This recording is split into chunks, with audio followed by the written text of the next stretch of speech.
नमस्कार दोस्तों, मैं के कौशिक एक बार फिर से आपका स्वागत करता हूं आपके अपने YouTube channel ocean of plastics में। दोस्तों, जैसा कि मैंने अपनी पिछली वीडियो में आपको बताया था कि अब आने वाली नेक्स्ट वीडियो में हम ट्रबल शूटिंग की शुरुआत करेंगे। हम इंजेक्शन यूनिट के बारे में लगभग सब कुछ जान चुके हैं और मोल्ड यूनिट के बारे में यानी कि क्लैंपिंग यूनिट के बारे में हम बीच बीच में वीडियो आपको डालते रहेंगे। तो दोस्तों, आइए एक आज जो हम डिस्कस करने वाले हैं प्लास्टिक इंडस्ट्री में सबसे बड़ी और बहुत ही घातक प्रॉब्लम का जो है श्रिंकेज। श्रिंकेज दोस्तों, ये पार्ट के सरफेस पर दिखाई देती है। तो जानते हैं पहले कि श्रिंकेज क्या होता है, श्रिंकेज कैसे दिखाई देती है, पार्ट पर देखते हैं विजुअली। आइए देखते हैं।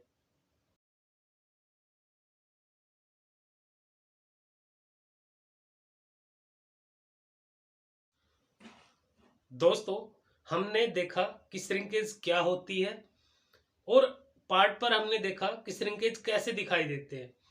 मैं बता भी देता हूं आपको कि दोस्तों, पार्ट में विजुअल जब हमें हल्के हल्के गड्ढे दिखाई दे, यानी कि पार्ट कंप्लीटली फिल नहीं हुआ हो, कंप्लीटली भरा नहीं हो, इस तरीके के छोटे छोटे बारीक गड्ढे से दिखाई देते हो, तो उसे श्रिंकेज कहते हैं। या पार्ट कुछ इस तरीके का दिखाई देता है कि जैसे पार्ट सिकुड़ सा गया हो, तो दोस्तों उसे श्रिंकेज कहते हैं।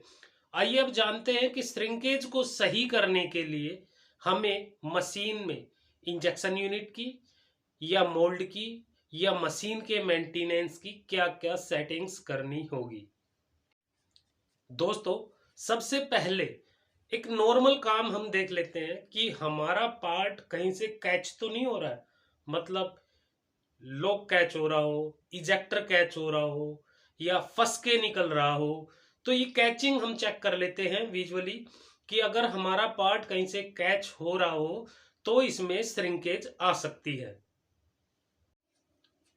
अब दोस्तों, दूसरा जो विजुअल हम मशीन में चेक करेंगे, मशीन को बिना छेड़े बिना, कि एलपीएम सही वर्क कर रहा है या नहीं, यानी कि जो वाटर का फ्लो होता है लीटर पर मिनट, एलपीएम का मतलब है लीटर पर मिनट, वो फ्लो सही से हो रहा है या नहीं।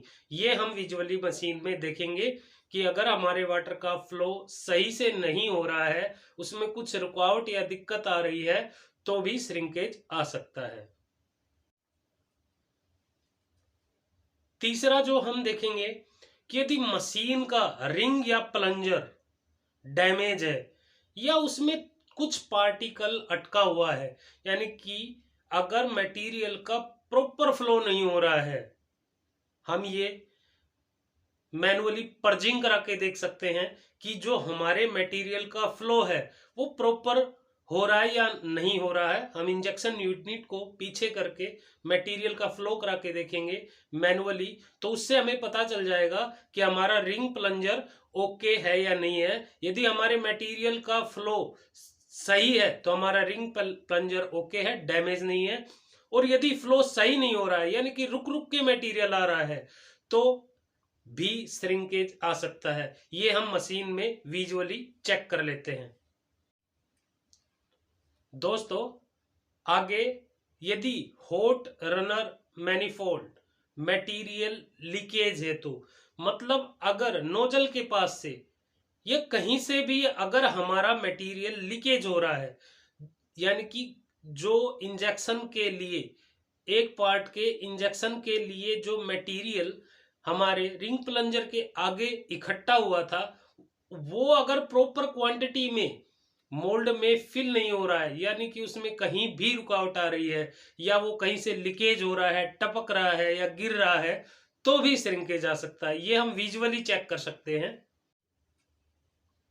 दोस्तों, अगर नोजल लीकेज हो रही है या नोजल में कुछ फंसा हुआ है, ये भी हम फ्लो सिस्टम में देख सकते हैं। मैनुअली जब हम प्रेशर करवाएंगे तो हमें पता चल जाएगा कि हमारा जो मटेरियल है वो प्रॉपर फ्लो में नहीं आ रहा है, यानी कि नोजल भी यदि चौक है थोड़ा बहुत या कोई पार्टिकल फंसा हुआ है, तो भी श्रिंकेज आ सकता है।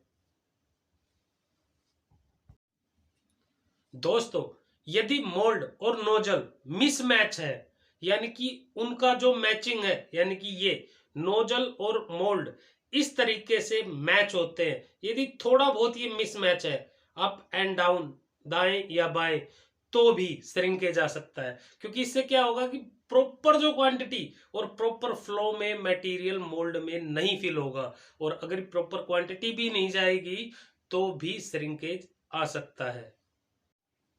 यानी अगर मोल्ड का सेंटर मैच नहीं है, जिसे हम सेंटर मैच बोलते हैं, अगर वो नहीं है तो भी श्रिंकेज आएगा ही आएगा। तो ये हम विजुअली चेक कर सकते हैं।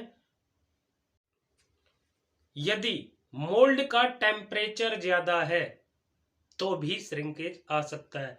यानी कि मोल्ड का टेम्परेचर अभी हम बताएंगे आपको इस मोल्ड यूनिट में, और मटेरियलों के टेम्परेचर कितने होने चाहिए, कितने का रेशियो होता है, वो सभी हम आगे अपनी आने वाली वीडियो में बताएंगे। तो उस रेशियो के हिसाब से टेम्परेचर कितना होना चाहिए मोल्ड का एक मटेरियल का, वो आपको पता चल जाएगा। तो दोस्तों, अगर मोल्ड का टेम्परेचर ज्यादा चल रहा है उस मटेरियल के हिसाब से, तो भी श्रिंकेज आ सकता है। तो दोस्तों, ये तो हो गई जो हम मशीन पर विजुअली देख सकते हैं कि मशीन की हमारी कंडीशन अगर ओके है। तो अब आइए देखते हैं पीएलसी में जो हमारी इंजेक्शन यूनिट है उसमें क्या क्या सेटिंग करते हैं। दोस्तों, अब पीएलसी की बात करते हैं। तो सबसे पहले हम देखेंगे कि बैरल का टेम्परेचर कम या ज्यादा है तो भी श्रिंकेज आ सकता है। बैरल का टेम्परेचर का मतलब है कि मेल्ट टेम्परेचर, जिस टेम्परेचर पे हमारा जो मटेरियल है वो मेल्ट हो रहा है, पिघल रहा है, अगर वो ज्यादा है तो श्रिंकेज आ सकता है। यदि होल्डिंग प्रेशर बहुत कम चल रहा है या बहुत ज्यादा है तो भी श्रिंकेज आ सकता है। यदि होल्डिंग टाइम कम है तो भी दोस्तों श्रिंकेज आ सकता है, क्योंकि अगर होल्डिंग टाइम कम चल रहा है तो पार्ट प्रॉपर पैक ही नहीं हो पाएगा, और यदि पार्ट प्रॉपर पैक नहीं होगा तो वो श्रिंकेज के हल्के हल्के गड्ढे हमें दिखाई देंगे। तो हम होल्डिंग टाइम को भी चेक करेंगे, ये बहुत कम नहीं होना चाहिए।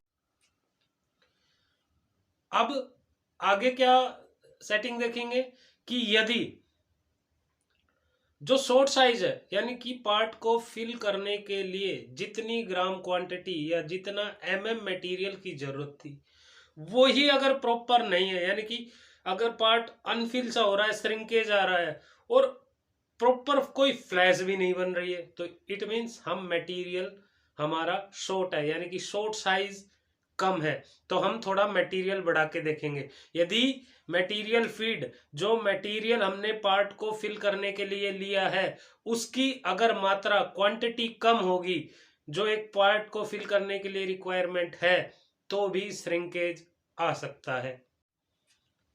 यदि पैकिंग प्रेशर या पैकिंग टाइम कम है तो भी श्रिंकेज आ सकता है। तो हम पैकिंग प्रेशर और पैकिंग टाइम को भी बढ़ाएंगे। श्रिंकेज को सोल्व करने के लिए हम पैकिंग प्रेशर और पैकिंग टाइम को भी थोड़ा बढ़ाएंगे। अब दोस्तों ये जो सेटिंग्स मैंने बताई हैं, इनको जब आप मशीन पे अप्लाई करेंगे तो डेफिनेटली आपकी श्रिंकेज की प्रॉब्लम सोल्व हो जाएगी। दोस्तों, जैसा कि मैंने आपको बताया था कि बीच बीच में हमारी टेक्निक्स की वीडियो आती रहेगी, तो अभी 2 वीडियो 5S और मैन पावर हैंडलिंग आ चुकी हैं जो मेरे चैनल पे अवेलेबल है, और उनका लिंक भी डिस्क्रिप्शन में आपको मिलेगा, आप उनको भी देखते रहिए। और टेक्निक्स में हमारी नेक्स्ट जो वीडियो है वो काइजन्स की आएंगी, जो बहुत ही इंपॉर्टेंट है इंडस्ट्री में। और ट्रबल शूटिंग में जो हमारी अगली आने वाली वीडियो होगी वो होगी सिल्वर मार्क बहुत ही बड़ी प्रॉब्लम है और ज्यादातर इंडस्ट्रीज में प्लास्टिक में आती है, जो कस्टमर सिल्वर के पार्ट को एक्सेप्ट नहीं करता है। तो आगे आने वाली वीडियो में हम देखेंगे, जानेंगे कि सिल्वर की प्रॉब्लम क्या होती है और इसे कैसे सोल्व किया जाता है। दोस्तों, मैं आशा करता हूं कि श्रिंकेज के बारे में आप अच्छे से जान गए होंगे और उसको आप सोल्व कर सकते हैं। आज की मेरी ये वीडियो कैसी लगी दोस्तों, ये मुझे लाइक और कमेंट करके जरूर बताएं। आज के लिए बस इतना ही। अगर मेरी वीडियो अच्छी लगती हो तो मेरे चैनल को प्लीज सब्सक्राइब कीजिए। हाँ, बेल आइकन को जरूर दबाइए ताकि मेरी आने वाली वीडियो का नोटिफिकेशन आपको पहले ही मिल सके। आज के लिए बस इतना ही। नमस्कार।